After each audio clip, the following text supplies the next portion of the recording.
The French hitchhiker who admitted damaging a sign on the west coast after waiting 4 days for a ride has paid reparation costs so he can leave the country, basically. At the Christchurch District Court earlier today, Cédric Claude René Roll Vepre also admitted to stealing a $1,000 sleeping bag. Maja Burry joins us from outside the District Court now. Maja, are you there?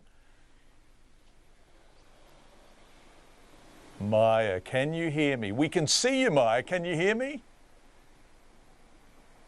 No, we haven't got Maja, so we will go back to Maja because this is a fascinating case because he got stranded, got very cross about getting stranded, damaged some road signs, which he has admitted to, although he disputed the value of the road signs. But it also turned out today he'd pinched a sleeping bag as well on his travels around the country. We're going to go to Maja. Are you there? We're going to go back to Maja. I am. Oh, welcome, Maja. Nice to have you with us. Right. What's been going on today in court? It's been a full-on day in court today down at the Christchurch District Court, John.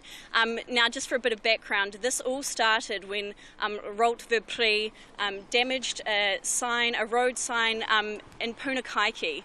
That happened on Sunday. He initially appeared in the Greymouth District Court, but he ended up here today, and what unfolded was he was appearing for this initial charge of willful damage to this road sign, but it later occurred that he was also facing another charge of shoplifting. He stole a sleeping bag from a Kathmandu up in Auckland actually 2 weeks earlier. So it started off with this initial willful damage charge but turned into 2 charges today, which made for a full-on day in court. Yeah, how did this start off on the west coast? They've got a court in Greymouth. How did it end up in Christchurch? Well, it actually ended up in Christchurch.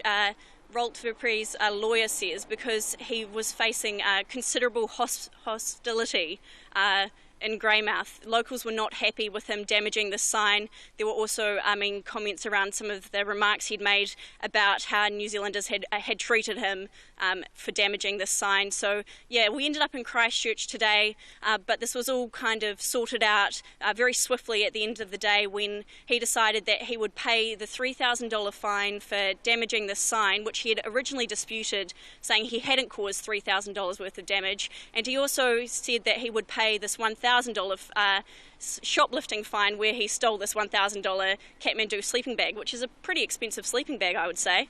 Yeah, that's top of the range. I'm just watching the bizarre footage of him walking into court, Maja, surrounded by a media pack. Goodness, what did he say outside court? He'll be so pleased to go home, won't he?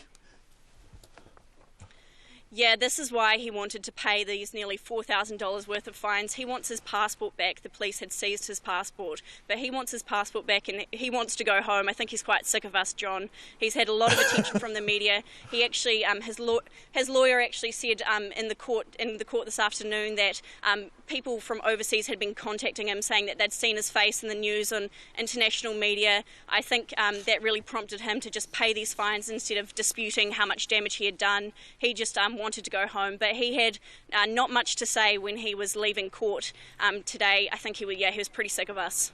Thanks, Maja. I appreciate it. Maja Burry from Christchurch.